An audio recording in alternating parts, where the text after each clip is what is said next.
शकुंतला, जिसकी शादी रवि नाम के लड़के से होती है। रवि जो बहुत ही मासूम सज्जन किस्म का लड़का था। शादी हुए अभी 1 महीना ही हुआ था तो शकुंतला ने एक दिन अपने पति से कहा, क्यों ना आज मूवी देखने चलते हैं और मुझे अपने एक रिलेटिव से भी मिलना है तो उनके यहाँ भी चलेंगे। अब जैसा शकुंतला ने कहा था वैसा ही हुआ।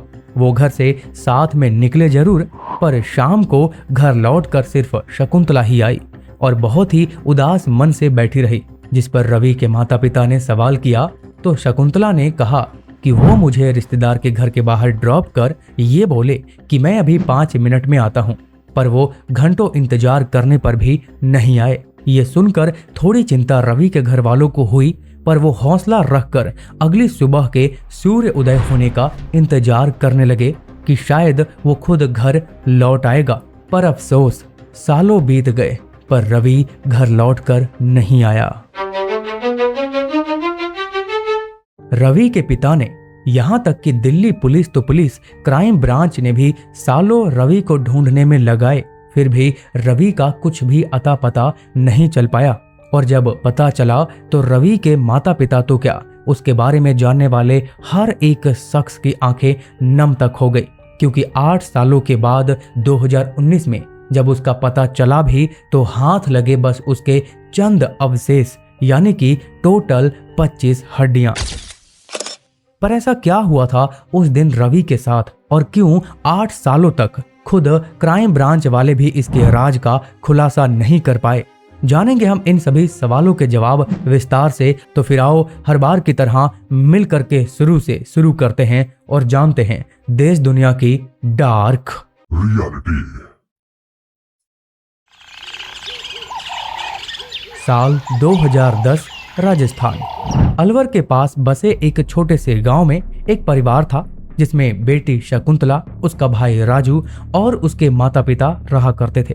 इसी के साथ इसी कहानी में एक पर्सन यानी कि कमल सिंगला की एंट्री होती है, जो कि पेशे से छोटा मोटा कारोबारी था, जिसमें कंस्ट्रक्शन में इस्तेमाल होने वाली सारी सामग्री को रखता था। कमल सिंगला को शकुंतला के गांव में कंस्ट्रक्शन के काम के रिगार्डिंग अब आना जाना होने लगा था। तभी एक दिन उसने शकुंतला को देखा और एक ही नजर में कमल शकुंतला को पसंद करने लगा। अब समस्या ये थी कि वो उसके साथ आगे की बातचीत को कैसे बढ़ाए। इसीलिए कमल ने अपने दोस्तों से शकुंतला के बारे में जानकारी निकलवाई, जिससे पता चला कि उसका एक भाई राजू है। तो सबसे पहले कमल ने राजू से दोस्ती की, जिससे अब धीरे धीरे कई बार उसके घर पे भी कमल आने जाने लगा। और इसी आने जाने के दौरान इशारों ही इशारों में कमल और शकुंतला के बीच में कुछ कुछ होने लगा, जिसके बाद वो अब लोगों की नजरों से छिप छिपा कर मिलने लगे। दोनों में समय रहते इतना प्यार हो गया कि अब उनका एक दूसरे के बिना रह पाना मुश्किल हो चुका था। समस्या ये नहीं थी कि वो दोनों एक दूसरे से बहुत ज्यादा प्यार करने लगे थे, समस्या थी तो जात पात। कहने का मतलब ये है कि उन दोनों का प्यार ज्यादा दिनों तक छुप नहीं पाया और धीरे धीरे ये बात शकुंतला के गांव में फैलने लगी। तो शकुंतला के घर वालों को भी पता चले तो उन्हें ये रिश्ता पसंद नहीं था, क्योंकि शकुंतला और कमल दोनों ही अलग अलग जाति बिरादरी से संबंध रखते थे। जिसके बाद शकुंतला को कमल से मिलने से रोका जाने लगा और जब वो नहीं मानी तब उसका घर से निकलना भी बंद कर दिया गया।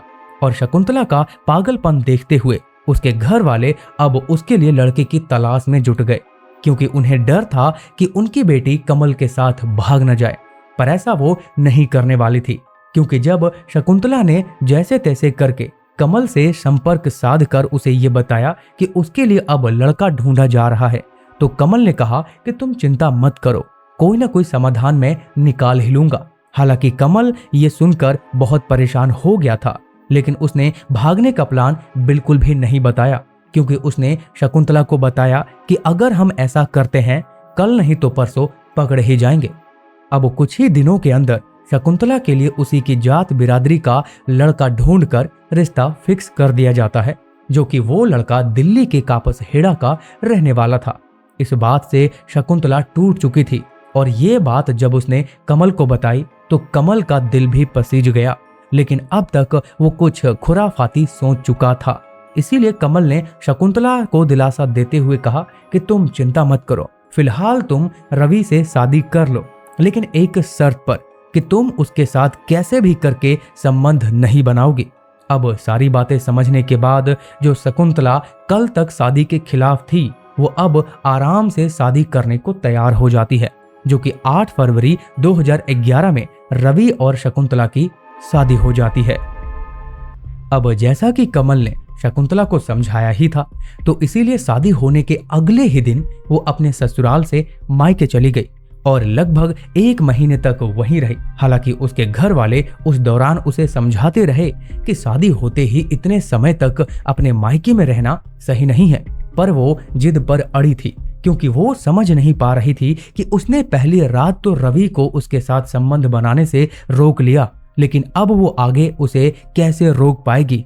पर जब वो समझ गई कि उसे कैसे भी करके अब ससुराल तो जाना ही पड़ेगा, तब उसने कमल से संपर्क साधा। तो कमल ने उसे एक तरकीब बताई जिससे कि वो आपसी संबंध नहीं बना पाएंगे।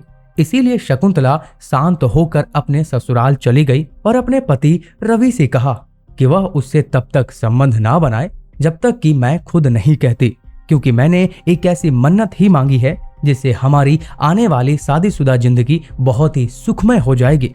अब रवि बेचारा एक साफ दिल का लड़का था, इसीलिए वह शकुंतला के झूठ को नहीं पकड़ पाया। हालांकि रवि उसकी इज्जत करने के साथ उसे प्यार भी करने लगा था और इसीलिए वो अक्सर उसकी हर बात मान लिया करता था। अब आया वह दिन जिस दिन के बारे में मैंने आपको शुरू में थोड़ा सा तो बताया ही था, यानी कि 22 मार्च 2011। यह वही दिन था जब शकुंतला अपने पति रवि से कहती है कि उसे अपने सगे संबंधी से मिलने जाना है और लौटते वक्त हम एक मूवी भी देखने जाएंगे। लेकिन बेचारे रवि को कहाँ ही पता था कि वो घर से निकल तो जरूर रहा है, लेकिन वो कभी लौट कर नहीं आएगा। और हुआ भी कुछ ऐसा ही था।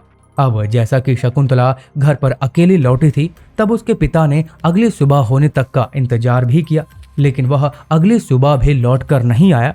तब उसके पिता ने हर जगह से उसकी जानकारी लेने की कोशिश की जहां तक हो सकता था, जैसे कि रिश्तेदार, दोस्त, यार, हर एक जानकार से पूछा, पर किसी ने भी उसकी कोई जानकारी नहीं दी।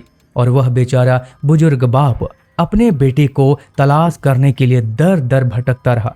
फिर हार कर वह स्थानीय पुलिस थाने में जाकर अपने बेटे रवि के लापता होने की सारी कहानी बताते हुए रिपोर्ट लिखवाता है। इसीलिए पुलिस का सबसे पहला संदेह शकुंतला के ऊपर ही जाता है और उससे पूछताछ करती है, पर उससे पुलिस वालों को कुछ भी हासिल नहीं होता, क्योंकि शकुंतला ने बताया कि उसके पति रवि ने उसके रिश्तेदार के यहाँ ड्रॉप कर यह बोलकर चले गए थे कि मैं 5 मिनट में अभी आ जाऊंगा, मुझे थोड़ा सा बस काम है। अब इस बयान के आधार पर पुलिस वाले उस रिश्तेदार से जानकारी लेते हैं और ये बात सच निकलती है कि शकुंतला सच में उनके यहाँ गई थी।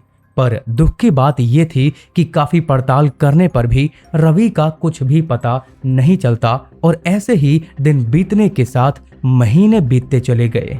और जब रवि नहीं मिल पाया, तब रवि के पिता ने कोर्ट का दरवाजा खटखटाया और ये अपील की पुलिस उसके बेटे की तलाश सही से नहीं कर रही है। तब कोर्ट ने ये केस सीबीआई को सौंप दिया। अब सीबीआई ने इस केस को पूरी तरह से शुरू से जांच करना शुरू किया। तो इसी इन्वेस्टिगेशन के दौरान शकुंतला और कमल की प्रेम कहानी सामने आई। तो इसीलिए उनसे एक बार नहीं, कई बार अलग अलग तरीके से पूछताछ की गई, पर इससे भी कोई भी बात सामने नहीं आई जिससे कि सीबीआई को जरा सा भी उन पर संदेह हो। एक बात यह भी थी कि 2010 से 11 के समय के अंतराल सीसीटीवी देखने को उतना खास नहीं ही मिलते थे, खास करके गांव एरिया साइड में। नहीं तो शायद इस केस के खुलासे होने में इतना समय तो नहीं लगता। पर एक बात मैं कहना चाहूंगा कि इन बीते 8 सालों के बीच में केस किस तरह से इन्वेस्टिगेट किया गया और क्या क्या हुआ, इसकी हर एक बारीकी से डिटेल इंटरनेट पर तो मौजूद नहीं है। मगर हाँ, 2019 आते आते इन्वेस्टिगेशन के दौरान पता नहीं कैसे शकुंतला के भाई के ऊपर ही एक बार तो शक चला ही जाता है, लेकिन उससे पूछताछ के दौरान कुछ हासिल होता नहीं। फिर आखिरी में सीबीआई के एक टीम द्वारा सिविल ड्रेस में रहकर शकुंतला, कमल और उसके ड्राइवर गणेश के ऊपर कड़ी नजर रखी जाती है और वहीं से उनकी हरकतों से कुछ अटपटा सा नजर आता है, जिससे सीबीआई समझ जाती है कि रवि के लापता होने के पीछे कमल, गणेश और शकुंतला का हाथ है, जो कि अपने पति के लापता होने के बाद से रोने धोने का नाटक करती आ रही है। पर सीबीआई वालों के लिए समस्या यहाँ पर यह थी कि जब भी वो उनसे पूछताछ करते थे तो उससे कुछ खास हासिल होता नहीं था, और बिना किसी ठोस कारण से उनसे सख्ती से सवाल जवाब करना भी सही नहीं था। इसीलिए अब एक ही रास्ता बचा था, यानी कि ब्रेन मैपिंग। ये एक ऐसी प्रक्रिया होती है जिसमें इंसान के शारीरिक और मानसिक गतिविधियों द्वारा उसके झूठ और सच का पता लगाया जाता है। पर इसके लिए पहले हाई कोर्ट से इसकी परमिशन ली गई, तब जाकर पहले कमल और उसके ड्राइवर गणेश की ब्रेन मैपिंग की जाती है। लेकिन इसी दौरान पता चलता है कि शकुंतला घर से गायब हो चुकी है, यानी कि वो भाग चुकी है। हालांकि समय रहते उसे पकड़ लिया जाता है और फिर वो कहानी सुनाई जाती है, जिसे सुनने के लिए हर उस शख्स के कान बेताब थे जो कि उस घटनाक्रम को जान चुका था।